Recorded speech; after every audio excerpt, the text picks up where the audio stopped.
2018년부터 안정적인 우상향 그래프를 그려줬어요. 어떤 전략인지는 마찬가지로 안녕하세요, 개만합니다.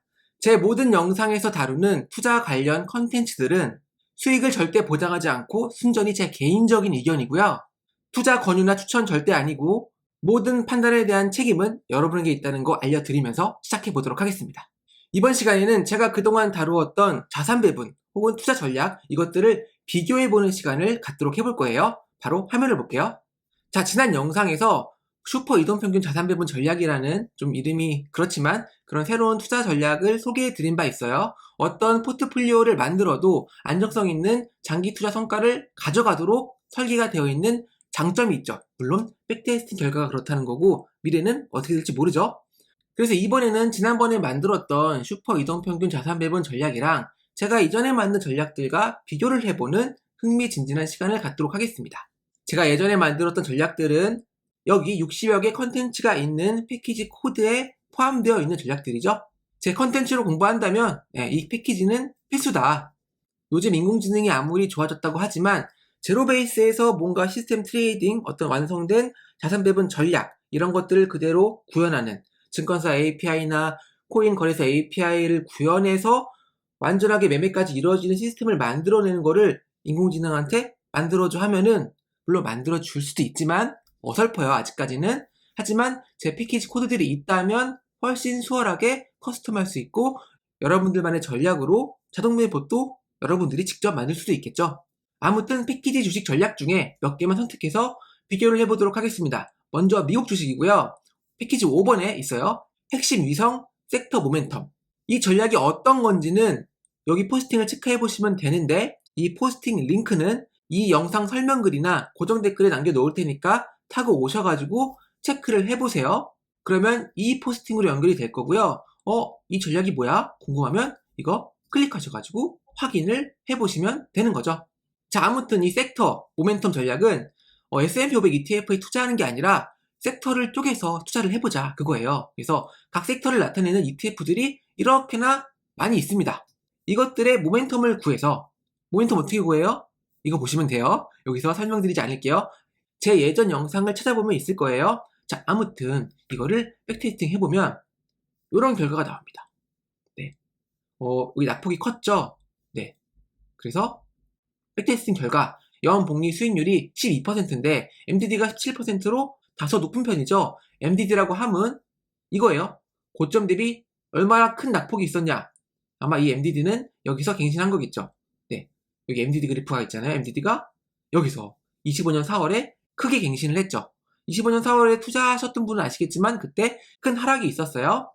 그러면 이 ETF들, 이 섹터 ETF들로만 구성된 포트폴리오를 만들어서 지난번에 제가 설명드렸던 슈퍼 이동평균 자산 배분 전략으로 투자를 해보면 어떻게 될까요? 보시면 아까보다는 훨씬 더 안정적인 그래프를 보여주고 있죠. 물론 4월에 낙폭이 있긴 했지만 낙폭이 있긴 했지만 MDD가 상당히 낮습니다. MDD가 고작 8%, 연복리 수익률은 10%. 연복리 수익률은 기존 전략보다 부족하긴 하지만 자산 배분 차원에서는 훌륭한 수익률이고 MDD도 안정적이죠. 투자 기간을 늘려볼게요. 자, 오리지널 섹터 모멘텀 전략이에요. 보시면 코로나 때 MDD를 크게 갱신한 것이 그래프로 나타나죠. 그래서 성과를 보시면 연복리 수익률 11%. 괜찮죠? 그런데 MDD가 약 28%로 그냥 S&P 500이나 그쵸? 나스닥 ETF에 투자하는 정도의 성과를 보여주고 있네요. 자, 만약에 이거를 슈퍼 이동평균 자산 배분 전략으로 투자를 한다면 보다 안정적인 투자 그래프를 성과 그래프를 그려주고 있죠. MDD도 고르게 10% 언더로 잘 방어를 하고 있습니다. 연복리 10, MDD 10. 평화로운 전략이죠. 다음은 올레더 포트폴리오를 체크를 해볼게요. 이번엔 한국 계좌예요. K 올레더. 제가 올레더가 예전에 망했다고 영상을 찍은 적이 있어요. 올레더 포트폴리오 망했다 인정하자. 왜? 채권 비중이 너무 높아. 채권이 박살나는 구간도 분명히 존재하는데 원래는 주식이 떨어지면 채권이 좀 올라가지고 이거를 커버를 쳐줘야 되는데 22년 같은 장세에서는 주식도 하락하고 채권도 하락해가지고 올레더 포트폴리오가 MDD 20% 이상을 갱신하는 즉 망가져버린 전적이 있었습니다. 그래서 이 망가진 올레더를 고쳐보자 라는 취지에서 연구를 했었고 그래서 나온 게 K 올레더였죠. 그래서 K 올해 더하기 연구 포트폴리오라는 거를 만들었어요. 35번 폴더에 코드로 구현이 되어 있죠. 그래서 이거를 백테스팅 해보면 백테스팅 코드도 같이 있어요. 직접 체크를 해보세요. 이렇게 해보면 안정적이죠. 연분위 수익률 6%, 6.6%, MDD 7.4%. 상당히 보수적인 전략이기 때문에 안정적인 수익률과 안정적인 MDD. 다만 꽤 긴 기간 횡보 내지 하락을 했던 게 걸리긴 하네요. 하지만 안정성을 추가하고자 한다면 이런 것도 나쁘지 않죠. 이것을 같은 포트폴리오로 슈퍼 이동평균 자산배분 전략으로 투자를 해볼게요. 그러면 아까보다 좀 더 직선적인 약간 우상스러운, 그쵸? 아까는 이런 그래프였지만 지금은 이런 그래프를 그려주더라. MDD도 상당히 낮더라. 연복리 수익률이 더 높아지고 8% 괜찮아요? 그런데 MDD가 5% 수준으로 잘 방어를 하고 있더라. 역시나 MDD 관점에서는 슈퍼 이동평균 전략, 또 수익률 관점에서도 슈퍼 이동평균 전략이 더 괜찮아 보이죠? 이 백테스팅 결과 상에서요. 자, 그러면 패키지 전략들이 슈퍼 이동평균 전략에 좀 밀리는 거 아니야? 이런 생각이 들을 수 있지만 그렇지도 않습니다. 패키지 내 전략이 상당히 많거든요. 아까 60여 개 있다고 말씀을 드렸어요. 물론 코인도 포함되어 있죠. 코인 반, 주식 반이에요. 아닌가? 아무튼 그건 체크를 해봐야 되는데 어찌됐든 슈퍼 이동평균 전략보다 더 좋은 성과를 보여주는 패키지 내 포함된 전략은 없어? 네, 있습니다. 그 중에 한 개를 살펴볼게요. 바로 47번 스노우 한국형 전략 이동평균 모멘텀. 여기서도 이동평균을 활용을 하죠. 바로 백테스팅 결과를 살펴볼게요. 그래프가 상당히 특이하죠. 여긴 아마 안전자산, 채권 위주로 도망갔을 거예요. 성과를 보시면 연복리 13%에 MDD 11%에 불과한 상당히 안정적인 전략입니다. 요즘에는 타이거 200, 그쵸? 한국 주식이요. 한국 주식에 투자를 해서 수익을 꽤 많이 내고 있는 전략이에요. 왜냐면 지금 이 영상을 찍고 있는 시점에 한국 주식시장이 좋아요. 지금 화랑이다. 그러면 정확히 같은 포트폴리오로 슈퍼 이동평균 자산배분 전략으로 투자를 하면 어떻게 될까? 마찬가지로 우상향 그래프를 그려주는데 MDD는 확실히 낮아요. 왜냐하면 아시다시피 이 전략은 현금 확보를 많이 하니까.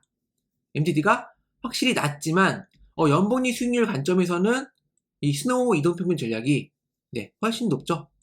이거는 9%인데 이거는 13%다. 근데 둘 다 안정적이다. 그렇다면 스노우 한국형 전략도 괜찮은 거잖아요. 기간을 늘려볼게요. 기간을 늘리면 스노우 한국형은 정말 2018년부터 안정적인 우상향 그래프를 그려줬어요. 어떤 전략인지는 마찬가지로 블로그 오시면 돼요. 개만한 블로그 오셔가지고 포스팅을 체크하시면 된다. 이 영상 설명글 고정 댓글에 있어요. 연복리 18% 거의 19%에 가까운 엄청나게 높은 수익률을 보여주는데 백테스팅 결과에서요. 그런데 MDD가 고작 12%에 불과하더라. 이거는 정말 어메이징한 전략이죠. 개인적인 판단에서는 이 전략만큼 괜찮은 전략이 있을까라는 생각이 들 정도로 괜찮죠. 자, 슈퍼 이동평균 전략 확인해 볼게요. 마찬가지로 우상향 그래프를 그려주죠. 그럴 수밖에 없는 게 이 백테스팅 특성상 지난번 영상을 보신 분은 아시겠지만 과적합, 과치적화의 여지가 있는 백테스팅 결과예요. 아무튼 그럼에도 불구하고 연복리 11, MDD 8 괜찮죠. 하지만 수익률적인 관점 그리고 MDD 관점에서 이 스노우 전략 몇 번이었어요? 47번 전략? 괜찮아요? 그러면 어떤 전략에 투자를 해야 되나요? 저는 전략에 대한 추천을 절대 하지 않죠. 하지만 한 가지 말씀드릴 수 있는 거는 여러 전략을 당연히 섞어서 하이브리드 형태로 투자를 해야 돼요. 그러면 여러 개 전략이 있는데 그 중에 이 스노우 한국형도 들어가면 좋다 나쁘다? 좋겠죠. 개인적인 생각이에요. 추천 아니고요. 자, 그리고 아시겠지만 지금까지 제가 보여드린 백테스팅 그래프 이런 거 직접 해볼 수가 있어요. 이 전략을 그리고 자동으로 수행하는 학습용 코드도 있죠. 그래서 여러분만의 자동화된 시스템을 파이썬으로 직접 만들고 싶으신 분들은 바로 개만화 블로그 오셔가지고 공부를 시작해 보시죠. 자, 저는 그러면 다음 영상에서 뵙도록 하겠습니다. 좋아요랑 구독 부탁드리고요. 다음 시간에 뵐게요. 감사합니다.